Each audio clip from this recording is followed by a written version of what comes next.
أعوذ بالله من الشيطان الرجيم. بسم الله الرحمن الرحيم. والذين جاءوا من بعدهم يقولون ربنا اغفر لنا ولإخواننا الذين سبقونا بالإيمان ولا تجعل في قلوبنا غلا للذين آمنوا ربنا إنك رؤوف رحيم. سبحانك لا علم لنا إلا ما علمتنا إنك أنت العليم الحكيم. رب اشرح لي صدري ويسر لي أمري واحلل عقدة من لساني يفقهوا قولي رب زدني علما. ہر قسم کی حمد و ثنا، تعریف و ستائش، بڑائی اور بزرگی، عظمت و کبریائی صرف اللہ رب العالمین کے لیے لائق اور زیبا ہے. درود و سلام ہو ہم سب کے آخری نبی جناب محمد الرسول اللہ صلی اللہ علیہ وسلم پر. محترم حضرات، ہم اور آپ اسلامی کیلنڈر کے مطابق ایک نئے سال میں داخل ہو چکے ہیں. محرم الحرام کا مہینہ شروع ہو گیا ہے. محرم الحرام یہ حرمت کے 4 مہینوں میں سے ایک ہے. ذی القعدہ، ذی الحجہ، محرم اور رجب. اور حرمت کے جو 4 مہینے ہیں ان کا خاص طور پر احترام کرنا اور ان 4 مہینوں میں خصوصی طور پر قتال و جدال، اللہ کی نافرمانی سے، گناہوں سے بچنا یہ ضروری ہے. فلا تظلموا فیہن انفسکم، ان مہینوں میں تم اپنے نفسوں پر ظلم مت کرو. یا ایھا الذین آمنوا لا تحلوا شعائر اللہ ولا الشہر الحرام. سورہ مائدہ میں اللہ نے کہا نہ تم اللہ کے شعائر کی بے حرمتی کرو اور نہ حرمت کے مہینے کی بے ادبی کرو. جو احترام کے 4 مہینے ہیں ان کی بے ادبی کرنا، ان کی حرمتوں کو پامال کرنا اور اس میں گناہ کرنا یہ بہت سخت جرم ہے. اس کی سنگینی اور خطرناکی اور بڑھ جاتی ہے.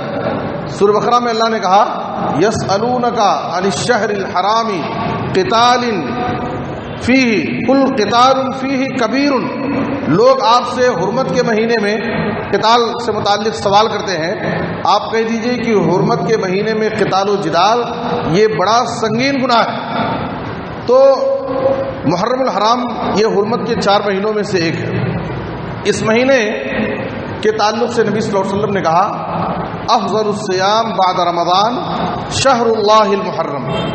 اس مہینے کو نبی صلی اللہ علیہ وسلم نے اللہ کا مہینہ کہا. یہ اللہ کا مہینہ ہے. ظاہر ہے کہ سارے مہینوں کا خالق، سارے مہینوں کو بنانے والا اللہ ہے، لیکن اس مہینے کو جو اللہ کا مہینہ کہا گیا ہے، اللہ کی طرف جو اس مہینے کی نسبت کی گئی ہے، اس سے اس کی عظمت، اس کا مقام معلوم ہوتا ہے کہ یہ اللہ کا مہینہ ہے.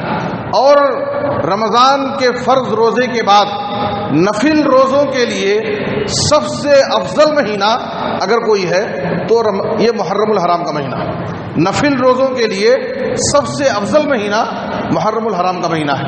آپ صلی اللہ علیہ وسلم نے کہا افضل الصیام بعد رمضان شہر اللہ المحرم.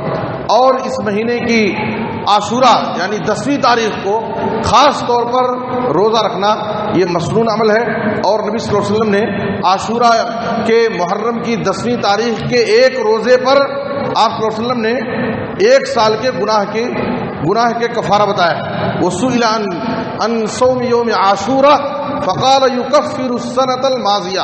صحیح مسلم کی حدیث ہے. آپ صلی اللہ علیہ وسلم سے عاشورہ کے روزے کے بارے میں سوال کیا گیا تو آپ صلی اللہ علیہ وسلم نے کہا کہ عاشورہ کے روزے سے گزشتہ 1 سال کے صغائر چھوٹے گناہ معاف کر دیے جاتے ہیں. آپ صلی اللہ علیہ وسلم جب مدینہ گئے تو دیکھا کہ محرم کی 10ویں تاریخ کو یہودی روزہ رکھے ہوئے تھے. تو پوچھا ما ھذا اليوم الذي تصومونه، آخر کیا مناسبت ہے، کیا بات ہے کہ تم آج روزہ رکھے ہوئے ہو؟ تو ان لوگوں نے کہا ھذا یوم عظیم انجى الله فيه موسى وقومه وغرق فرعون وقومه. آپ کہا کہ یہ 10ویں تاریخ، محرم کی 10ویں تاریخ یہ بڑا عظیم دن ہے. اس دن اللہ تعالیٰ نے موسیٰ علیہ السلام اور ان کی قوم کو ظالم فرعون اور اس کی قوم سے نجات دیا تھا، اور فرعون اور اس کی قوم کو اللہ تعالیٰ نے اسی دن محرم کی 10ویں تاریخ کو ہلاک کیا تھا۔ تو موسیٰ علیہ السلام نے بطور شکرانہ محرم کی 10ویں تاریخ کو روزہ رکھا۔ تو نبی صلی اللہ علیہ وسلم نے یہ سن کر کے کہا موسیٰ علیہ السلام کی اس خوشی میں تو تم سے زیادہ حقدار ہم ہیں۔ تو آپ صلی اللہ علیہ وسلم خود محرم کی 10ویں تاریخ کا روزہ رکھے اور صحابہ کرام کو بھی محرم کی 10ویں تاریخ کا روزہ رکھنے کا حکم دیا، اور آپ صلی اللہ علیہ وسلم نے اس بات کی خواہش کی چونکہ یہودی محرم کی 10ویں تاریخ کا روزہ رکھتے ہیں، یہودیوں کی مخالفت بھی ضروری ہے، اس لیے آپ صلی اللہ علیہ وسلم نے کہا لئن بقیت الی خابر لاصومن التاسع، اگر میں آئندہ سال باحیات رہا تو میں محرم کی 10ویں تاریخ کے ساتھ 9ویں تاریخ کا بھی روزہ رکھوں گا۔ لیکن آپ صلی اللہ علیہ وسلم کی زندگی نے وفا نہیں کی اور آپ صلی اللہ علیہ وسلم کی یہ خواہش پوری نہیں ہوئی، لیکن آپ صلی اللہ علیہ وسلم نے امت کے سامنے یہ خواہش ظاہر کی ہے، اس لیے محرم کا مسنون روزہ جو ہے وہ 9 اور 10 تاریخ کا روزہ ہے، 2 روزے رکھنا ہے۔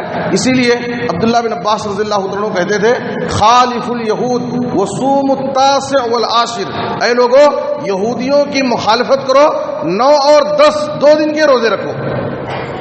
یہ محرم الحرام کے مہینے سے چند باتیں تھیں جو میں نے آپ کے سامنے ذکر کی۔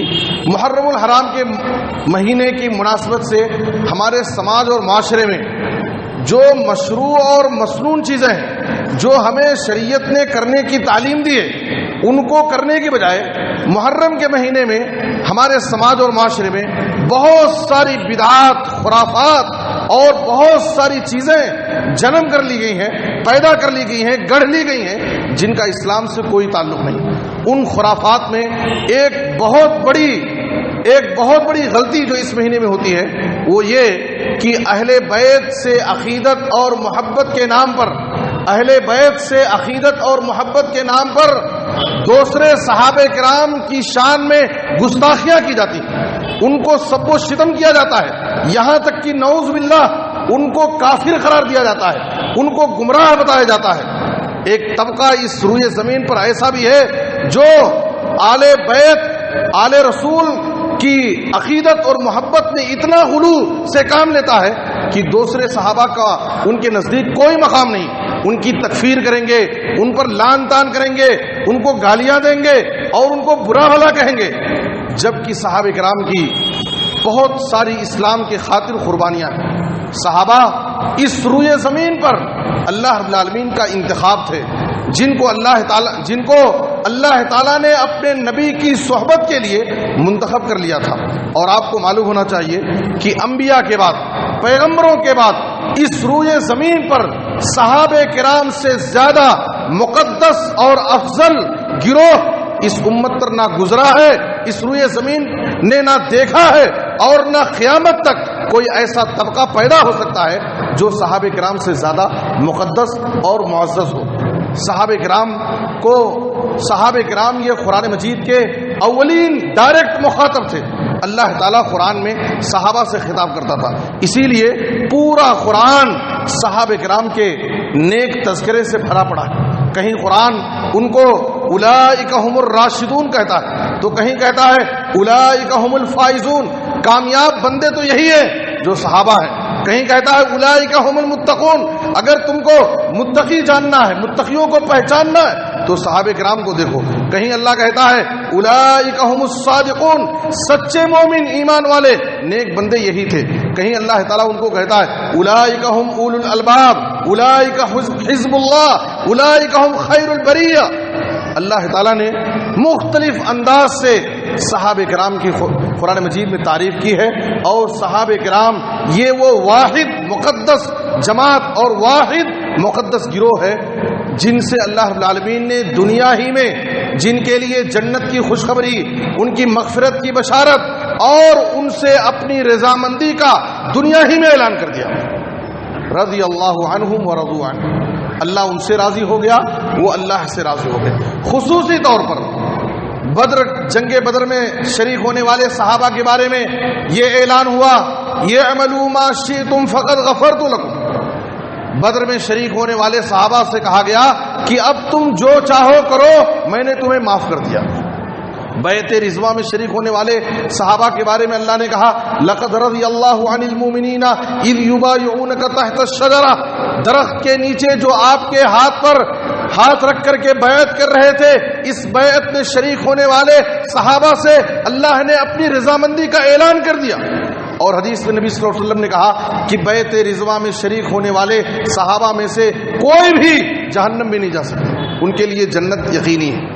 میرے بزرگ اور دوستو، مختلف انداز سے کتاب و سنت میں صحابہ کرام کے مناقب، ان کے فضائل اور ان کی خوبیوں کو بیان کیا گیا ہے۔ صحابہ کرام کی یہ جو خوبیاں ہیں، صحابہ کرام کے تعلق سے کتاب و سنت میں جو فضائل، مناقب اور بشارتیں بیان کی گئی ہیں، یہ ایسے ہی نہیں ہیں، بلکہ اس کی خاطر صحابہ کرام کی بے مثال قربانیاں ہیں، چاہے وہ جانی قربانیاں ہو، چاہے وہ مالی قربانیاں ہو، چاہے وقت کی قربانی ہو، چاہے ہر طریقے سے صحابہ کرام نے دین اسلام کی نشر و اشاعت کے لیے، دین کی خدمت کے لیے انہوں نے قربانی دی، اور بے مثال قربانی۔ ابتدائی اسلام میں جب ابھی مکی دور تھا، اسلام قبول کرنے والے صحابہ کرام پر ظلم و ستم کے پہاڑ توڑے جاتے تھے۔ بلال رضی اللہ تعالیٰ عنہ کو عرب کی تپتی ہوئی دھوپ میں ننگی پیٹھ ان کو لٹا دیا جاتا تھا، ان کے گلے میں رسی ڈال کر کے گلیوں میں ان کو گھسیٹا جاتا تھا۔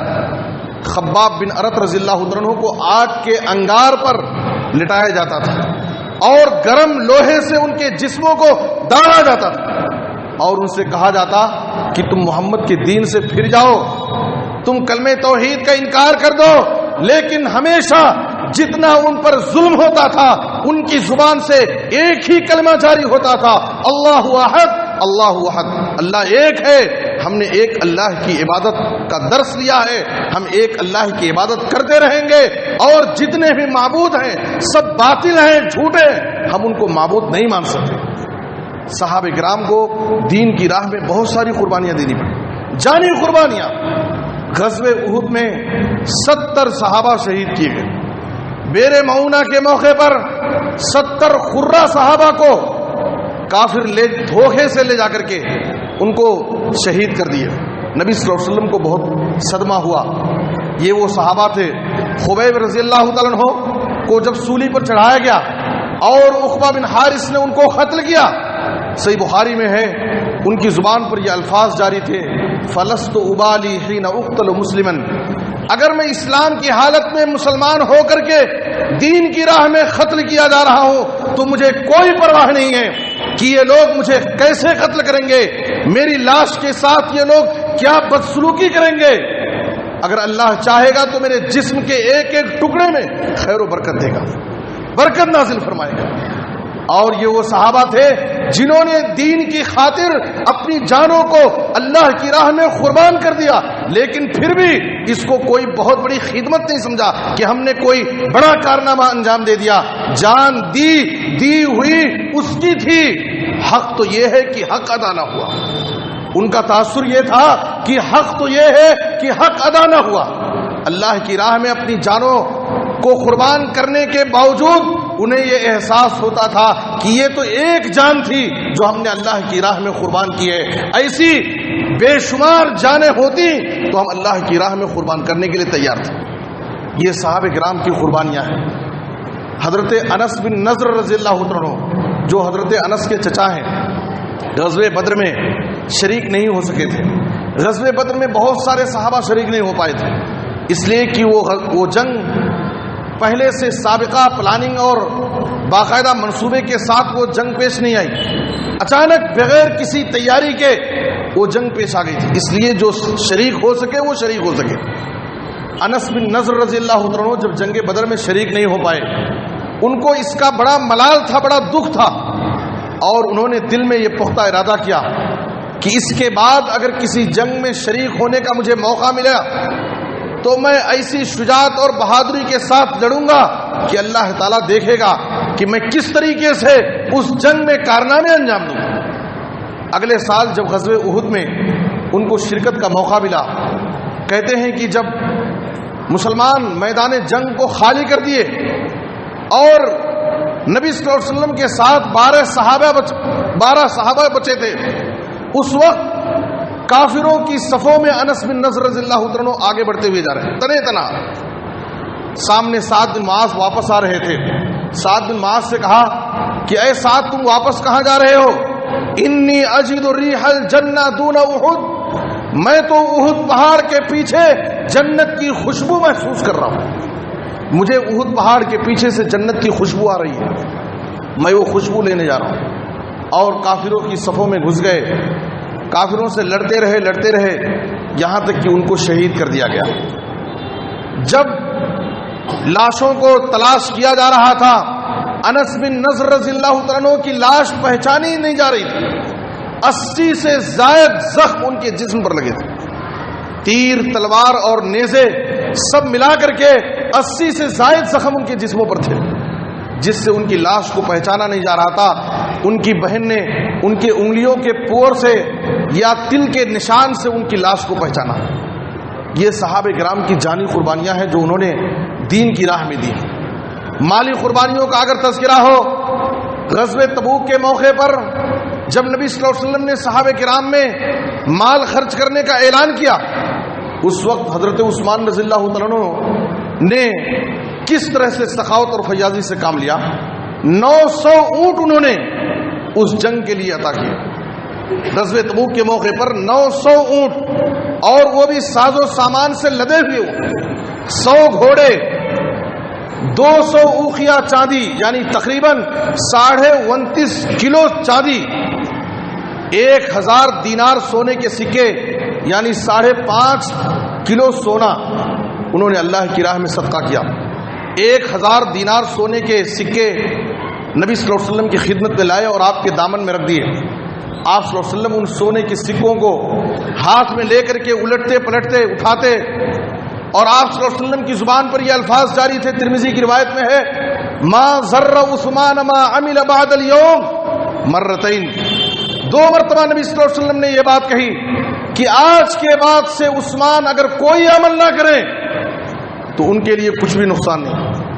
انہوں نے دین کی خاطر ایسی قربانیاں پیش کی ہیں، اتنا سب کچھ انہوں نے لٹا دیا ہے کہ ان کا یہ عمل ان کی مغفرت کے لیے کافی ہے. آج کے بعد سے عثمان رضی اللہ عنہ جو بھی عمل کریں ان کے لیے کچھ بھی نقصان نہیں. ما ضر عثمان ما عمل بعد اليوم مرتين.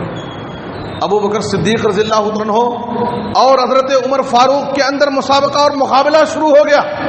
اعلان سنتے ہی حضرت عمر رضی اللہ عنہ سیدھے اپنے گھر چلے گئے اور دل ہی دل میں سوچا، ہمیشہ ابو بکر صدیق رضی اللہ تعالیٰ عنہ سے عمر فاروق کا مقابلہ ہوتا تھا نیکیوں میں.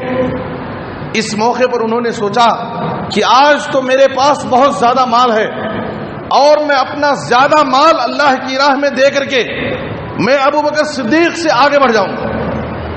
گھر گئے اور گھر کا پورا مال جمع کیا، آدھا مال نبی صلی اللہ علیہ وسلم کی خدمت میں لا کر حاضر کر دیے. ابو بکر صدیق رضی اللہ عنہ اعلان سنے، سیدھے گھر گئے، گھر میں جو کچھ مال تھا سب جمع کیا اور پورا اٹھا کر کے لا کر کے نبی صلی اللہ علیہ وسلم کی خدمت میں حاضر کر دیا. نبی صلی اللہ علیہ وسلم نے عمر سے پوچھا، ما ابقیت لأہلک، طبرانی کی روایت ہے، ابو داؤد میں بھی ہے، کہا ما ابقیت لأہلک، اے عمر تم کیا لائے ہو اور اپنے بیوی بچوں کے لیے کیا چھوڑ کر آئے ہو؟ کہا مثلہ، کہا اللہ کے رسول گھر میں جو کچھ نظر آیا سب جمع کیا، 2 حصے میں تقسیم کیا، آدھا آپ کی خدمت میں لایا ہوں اور آدھا بیوی بچوں کے لیے چھوڑ کے آیا ہوں. ابو بکر صدیق رضی اللہ عنہ سے پوچھا، ابو بکر تم کیا لائے ہو اور کیا چھوڑ کر کے آئے ہو؟ کہا اللہ کے رسول گھر میں تلاش کیا، جو کچھ نظر آیا، جو کچھ مجھے ملا سب جمع کیا اور لا کر کے آپ کی خدمت میں حاضر کر دیا ہو. کہا ابو بکر تم نے اپنے بیوی بچوں کے لیے کیا چھوڑا ہے؟ کہا ابقیت لهم اللہ ورسولہ، میں اپنے بیوی بچوں کے لیے اللہ اور اس کے رسول کی محبت چھوڑ کر کے آیا ہوں. اگر اللہ میرے اس عمل سے راضی ہو جائے، اللہ میرے اس عمل کو قبول کر لے، مجھے یقین ہے کہ اللہ تعالیٰ میرے بیوی بچوں کی حفاظت کرے گا، ان کو بھوکا نہیں رکھے گا. پروانے کو چراغ ہے، بلبل کو پھول بس، صدیق کے لیے ہے خدا کا رسول بس. اللہ اور اس کے رسول کی محبت ان کے لیے بس کافی تھی. میرے بیوی بچوں کے لیے گھر میں کچھ کھانے کے لیے ہے یا نہیں ہے، بس اللہ مجھ سے راضی ہو جائے، ان کی ایک ہی تمنا، ایک ہی فکر ہوا کرتی تھی۔ میرے بزرگ اور دوستو، صہیب رومی رضی اللہ تعالیٰ عنہ جب ہجرت کرنے لگے، سورہ بقرہ میں اللہ تعالیٰ نے ان کی شان میں آیت نازل کی۔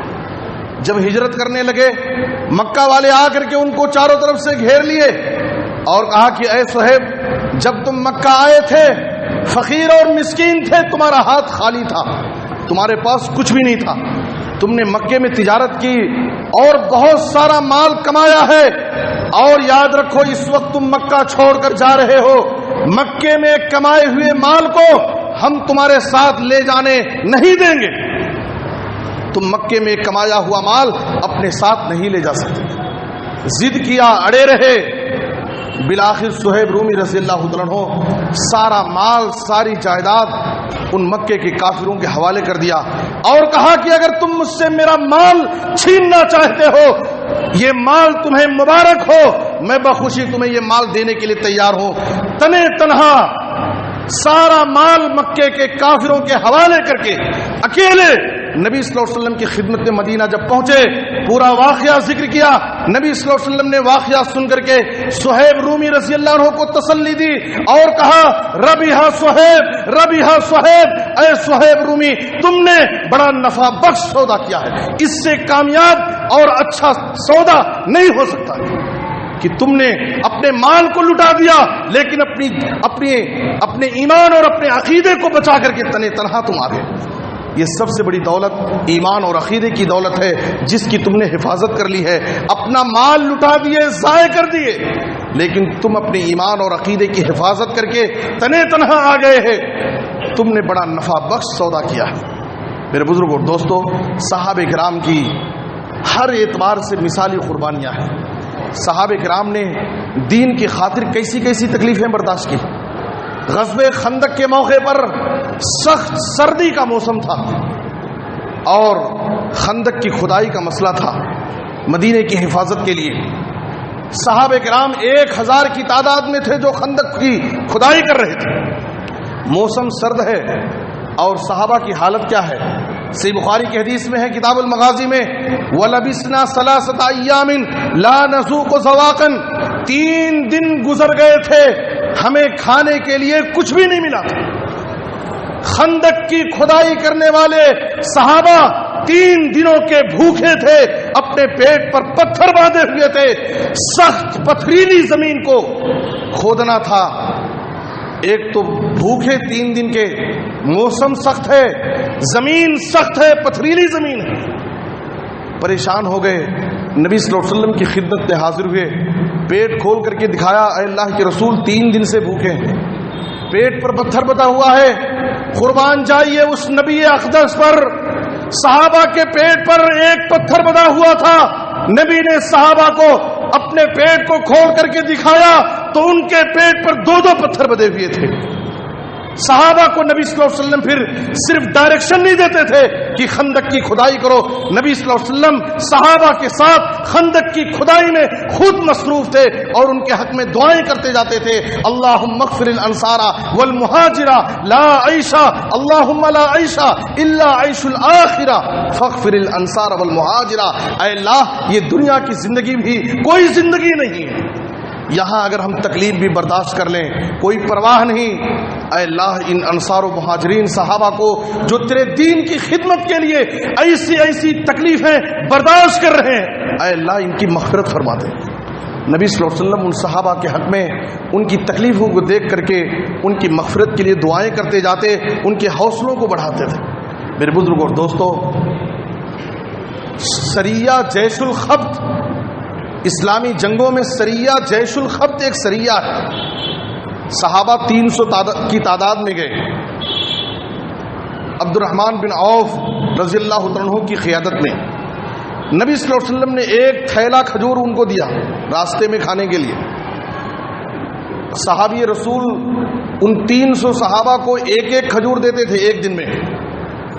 پوچھا گیا کہ کیا تمہارے لیے ایک کھجور پورے دن کے لیے کافی ہو جاتا تھا؟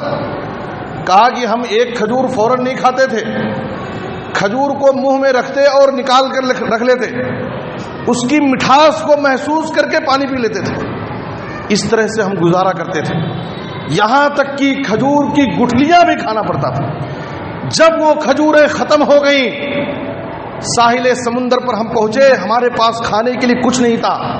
ہمارے ہاتھوں میں لاٹھیاں تھیں، درخت کے پتوں کو جھاڑتے تھے، ان پتوں کو سمندر کے پانی میں بھگو کر کے ان کو نرم کر کے وہ پتے ہم کھاتے تھے.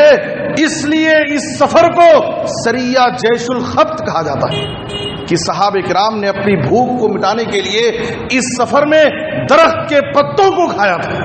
میرے بزرگوں اور دوستوں، ایک غزوہ ذات الرقاع کہلاتا ہے. صحابہ کرام نے اس جنگ میں کیا کیا؟ ابو موسیٰ اشعری رضی اللہ عنہ کہتے ہیں کہ ہم 6 افراد تھے، نبی صلی اللہ علیہ وسلم کے ساتھ نکلے. 6 لوگ ہیں، سواری کے لیے ایک ہی سواری، ایک اونٹ ہے. 6 لوگ باری باری سوار ہوتے تھے، ایک آدمی سوار ہونا، باقی لوگ پیدل پیچھے پیچھے چلنا. کہتے ہیں کہ ہمارے پیر زخمی ہو گئے، ناخن جھڑ گئے، پیر زخمی ہو گئے. ہم نے اپنے کپڑوں کو پھاڑ کر کے ان زخمی پیر پر ہم نے ان کو باندھا اور مرہم پٹی کی. اس لیے اس جنگ کو غزوہ ذات الرقاع کہا جاتا ہے. میرے بزرگوں اور دوستو، صحابہ کرام کی ایسی بے مثال قربانیاں ہیں جن کی قربانیوں کو ہم بیان نہیں کر سکتے ہیں. ہماری ذمہ داری یہ ہے کہ صحابہ کرام سے ہم محبت کریں، صحابہ کرام کی قربانیوں کا تذکرہ کریں، صحابہ کرام کی سیرت کو پڑھیں اور پڑھائیں، صحابہ کرام کی زندگی کے واقعات کو دنیا والوں کے سامنے بیان کریں. اس لیے کہ ان کا ایمان، ان کا طریقہ ہمارے لیے حجت ہے، ہمارے لیے معیار ہے. سورہ بقرہ میں اللہ تعالیٰ نے کہا فَإِنْ آمَنُوا بِمِثْلِ مَا آمَنْتُمْ بِهِ فَقَدِ اهْتَدَوْا. صحابہ جیسا اگر ایمان تمہارا ہوگا تب جا کر کے تم ایمان والے ہوگے اور تمہیں ہدایت نصیب ہوگی. علیکم بسنتی وسنت الخلفاء الراشدین المہدیین. تم نبی کی سنت کو لازم پکڑو اور خلفائے راشدین کی سنت کو لازم پکڑو. صحابہ کا طریقہ ہمارے لیے حجت ہے، ہمارے لیے نمونہ ہے. صحابہ کرام کے طریقے کے مطابق زندگی گزارنا ہمارے لیے ضروری ہے، ان سے ہمیں محبت کرنا ہے. لیکن آج آپ دیکھیے امت کا ایک طبقہ ایسا ہے اور اس روئے زمین پر کچھ ایسے لوگ بھی ہیں جو صحابہ کرام کی شان میں بڑی ہمت اور جرات سے گستاخی کرتے ہیں. نعوذ باللہ ان کو گالیاں دیتے ہیں، ان کو گمراہ قرار دیتے ہیں، ان کو کافر قرار دیتے ہیں، صرف آل رسول اور اہل بیت سے محبت اور عقیدت کے غلو میں. یقیناً اہل بیت سے محبت کرنا ہمارے ایمان کا حصہ ہے. نبی صلی اللہ علیہ وسلم نے صحابہ کے بارے میں کہا تھا، حضرت علی رضی اللہ تعالیٰ عنہ نے کہا والذی فلق الحب وبرأ النسم انہ لاحد النبی الامی الی الا یحبنی الا مؤمن ولا یبغضنی الا منافق. قسم اس ذات کی، اس رب کی جس نے دانے کو پھاڑ کر کے اس سے پودا نکالا. نبی امی صلی اللہ علیہ وسلم کی میرے لیے یہ وصیت ہے کہ مجھ سے محبت کرنے والا مومن ہے اور مجھ سے بغض رکھنے والا منافق ہے. یہ حضرت علی رضی اللہ عنہ فرماتے ہیں. آپ صلی اللہ علیہ وسلم نے فرمایا آیت الایمان حب الانصار و آیت النفاق بغض الانصار.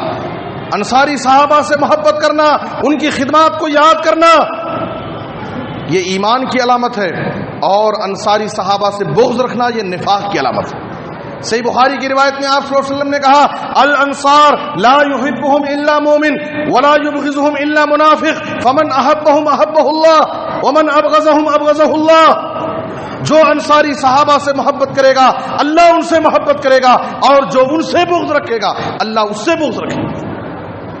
اس لیے کہ صحابہ سے محبت کرنا یہ ایمان کی نشانی ہے، اور ان سے بغض رکھنا، ان سے نفرت کرنا یہ نفاق کی نشانی، منافق کی علامت ہے. آپ صلی اللہ علیہ وسلم نے امت کو منع کیا اور کہا لا تسبوا اصحابی لا تسبوا اصحابی فوالذی نفسی بیدہ لو ان احدکم انفق مثل احد ذهبا ما ادرک مد احدهم ولا نصیفا. اے لوگو میرے صحابہ کو برا مت کہو، میرے صحابہ کی شان میں گستاخی مت کرو، اس لیے کہ قسم ہے اس ذات کی جس کے ہاتھ میں میری جان ہے. صحابہ کا مقام کیا ہے، ان کی شان کیا ہے، ان کی عظمت کیا ہے. اگر تم احد پہاڑ کے برابر سونا خرچ کر دو تم احد پہاڑ کے برابر سونا خرچ کر دو. صحابہ نے ایک مد یا آدھا مد جو خرچ کیا ہے اس کے برابر نہیں ہو سکتا. ایک مد, آدھا مد, ایک مد کال کے جی کے برابر.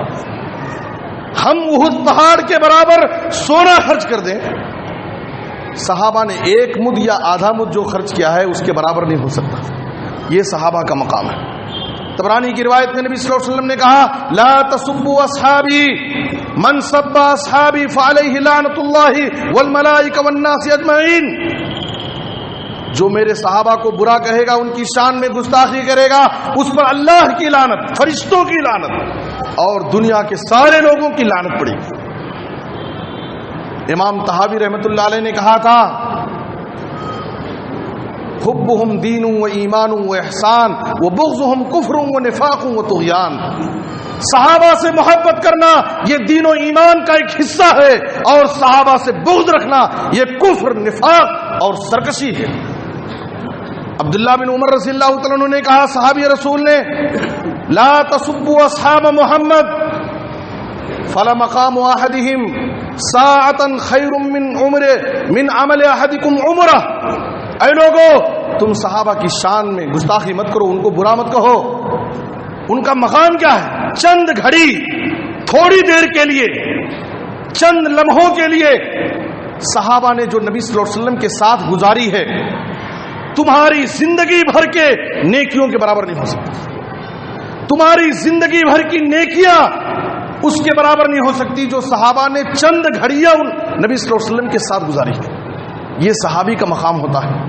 اور سعید بن زید رضی اللہ عنہ جو عشرہ مبشرہ میں سے ہیں, وہ کہتے ہیں کہ اگر تم میں سے کوئی شخص کسی کو نوح علیہ السلام کی عمر کے برابر عمر مل جائے, پوری زندگی نیکیوں میں گزار دے, لیکن صحابہ کرام کا اللہ کے رسول کے ساتھ کسی ایک جنگ میں شریک ہونے کے برابر نہیں ہو سکتا. کسی صحابی رسول نے نبی صلی اللہ علیہ وسلم کے ساتھ کسی ایک جنگ میں شرکت کی, ایک جنگ میں, تمہاری زندگی بھر کے عمل کے برابر نہیں ہو سکتا. چاہے تمہیں عمر نوح علیہ السلام کی عمر کے برابر عمر مل جائے. امام ابو زرع رازی رحمۃ اللہ علیہ نے کہا جب تم دیکھو کہ کوئی شخص صحابہ کی شان میں کمی کر رہا ہے فعلم انہ زندیق, تو تم جان لو کہ وہ زندیق ہے, بے دین ہے, اس کے پاس دین ایمان کچھ نہیں ہے. ایسا آدمی صحابہ کی شان میں گستاخی کر سکتا ہے. امام احمد بن حنبل رحمۃ اللہ علیہ نے کہا اذا رأيت الرجل يذكر احدا من اصحاب رسول اللہ صلی اللہ علیہ وسلم بسوء فاتهمه على الاسلام, جب تم دیکھو کہ کوئی شخص کسی صحابی رسول کی شان گھٹا رہا ہے, ان کی شان میں گستاخی کر رہا ہے, تو تم اس کے اسلام پر شک کرو. وہ مسلمان نہیں ہو سکتا ہے. تمہیں اس کے اسلام پر شک ہونا چاہیے. یہ مسلمان نہیں ہو سکتا ہے جو کسی صحابی کی شان گھٹاتا ہے.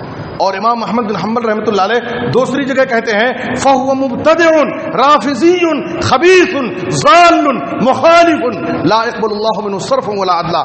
ایسا شخص جو صحابہ کی شان کو گھٹاتا ہے, ان کی شان میں گستاخی کرتا ہے, وہ بدعتی ہے, فاسق ہے, رافضی ہے, گمراہ ہے, وہ کتاب و سنت کا مخالف ہے.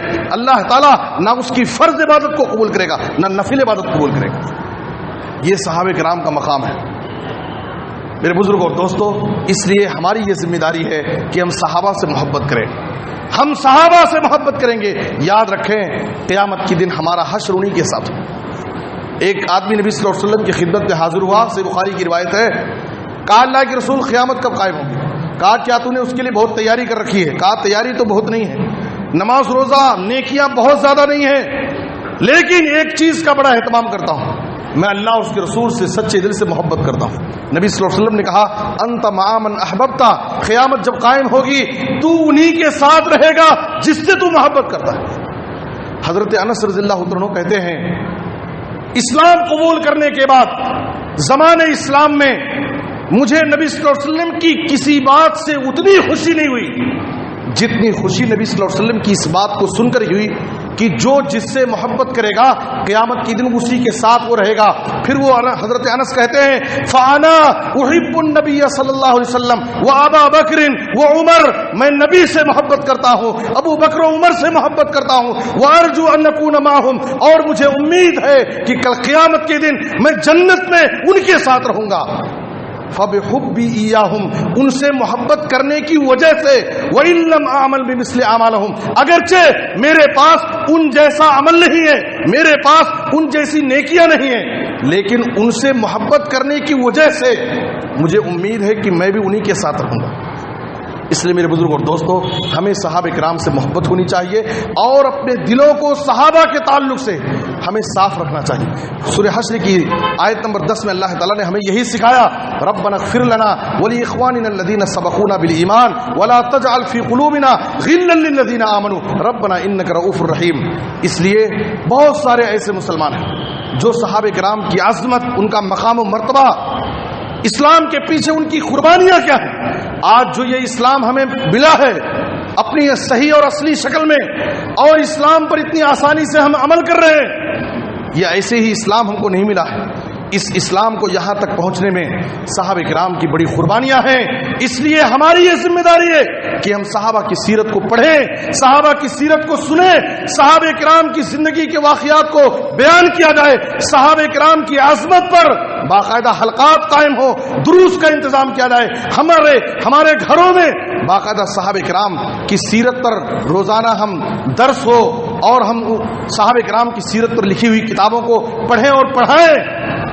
ایک وقت تھا کہ ہماری مائیں اپنے بچوں کو نبیوں کے واقعات، صحابہ کے واقعات سوتے وقت ان کو سناتی تھیں، پڑھاتی تھیں۔ وہی وجہ ہے کہ آج نوجوانوں کے اندر جو ایمانی جوش، ایمانی غیرت، ایمان کی محبت آج پائی جاتی ہے، اس کی وجہ یہی ہے کہ ان کی ماؤں نے بچپن میں ان کی تربیت ایسی کی تھی کہ صحابہ کی محبت، ان کی عظمت بچپن میں ان کے دلوں میں بٹھایا تھا۔ ایک سبق آموز واقعہ سن لیں۔ ایک دن ایک استاذ نے کلاس روم میں بچوں سے سوال کیا اور ہر بچے سے خواہش ظاہر کی کہ بچے بتاؤ کہ تم اپنے مستقبل میں آگے چل کر کے پڑھ کر کے تم کیا بننا چاہتے ہو۔ ہر بچے نے اپنے اپنے حساب سے جواب دیا۔ کسی نے کہا کہ میں انجینئر بننا چاہتا ہوں، کسی نے کہا ڈاکٹر بننا چاہتا ہوں، کسی نے کچھ کہا، کسی نے کچھ کہا۔ اس کلاس روم میں ایک طالب اٹھا اور اس نے کہا کہ میں صحابی بننا چاہتا ہوں، میں صحابی بننا چاہتا ہوں۔ کلاس کے سارے ساتھیوں نے اس کا مذاق اڑایا۔ وہ بچہ رونے لگا۔ استاذ نے اس کو قریب بلایا اور کہا بچے بتاؤ آخر تم نے یہ جواب کیوں دیا ہے، کیوں تم صحابی بننا چاہتے ہو، صحابی کون ہیں جن کی طرح تم بننا چاہتے ہو؟ تو اس بچے نے کہا کہ میری ماں روزانہ سوتے وقت کسی ایک صحابی کا واقعہ بتاتی، میری ماں روزانہ سوتے وقت کسی ایک صحابی رسول کا واقعہ بتاتی ہے، اس کی زندگی کے حالات بتاتی ہے۔ روزانہ ایک ایک صحابی کے واقعات میں سنتا ہوں، مجھے صحابہ سے بڑی محبت ہو گئی ہے۔ صحابہ اس روئے زمین کے سب سے اچھے لوگ ہیں، اس لیے میں اپنی زندگی میں صحابہ جیسا بننا چاہتا ہوں۔ میرے بزرگ اور دوستو، یہ ہماری ذمہ داری ہے۔ صرف نبی سے محبت، صحابہ سے محبت، عظمت صحابہ کا نعرہ لگا لینے سے ہمیں کامیابی ملنے والی نہیں۔ محبت سے زیادہ ہمیں باقاعدہ ان کے منہج کو اپنانا ہے، ان کے طریقے کو اپنانا ہے، ان کی سیرت کے مطابق اپنی زندگی کو گزارنا ہے۔ جو محبت صحابہ کے دلوں میں نبی کی تھی، صحابہ کے پاس نبی صلی اللہ علیہ وسلم کی اطاعت کا جو جذبہ تھا، وہی جذبہ آج ہمیں اپنے دلوں کے اندر پیدا کرنا ہے۔ اللہ سے دعا ہے کہ اللہ تعالی ہمیں صحابہ کرام سے سچی عقیدت اور محبت کرنے کی توفیق عطا فرمائے۔ اے اللہ، صحابہ کرام کی قربانیوں کو یاد رکھنے، دنیا میں صحابہ کی قربانیوں کو پھیلانے، ان کی سیرت کو عام کرنے کی اللہ ہم سب کو توفیق نصیب فرمائے۔ اے اللہ، صحابہ کی سیرت کے مطابق ہمیں اپنی زندگیوں کو ڈھالنے کی اللہ ہم سب کو توفیق عطا فرمائے۔ اے اللہ، پورے عالم میں اسلام اور مسلمانوں کو عزت، ترقی اور غلبہ نصیب فرما۔ جہاں بھی مسلمان مظلوم اور پریشان حال ہیں ان کی غیبی مدد فرما، جو پریشان حال ہیں ان کی پریشانیوں کو دور فرما، جو مقروض ہیں انہیں ادائیگی قرض کی کوئی آسان سبیل پیدا فرما۔ اے اللہ، ہمیں ہر قسم کے حادثات سے، بلاؤں، آفتوں، بیماریوں، پریشانیوں سے محفوظ فرما۔ کتاب و سنت پر عمل کرنے کی توفیق دے، خاتمہ ہو تو خاتمہ بالخیر، کلمہ توحید پر وفات دے۔ آمین، تقبل یا رب العالمین۔ وصلی اللہ علی نبینا محمد و آلہ و صحبہ اجمعین۔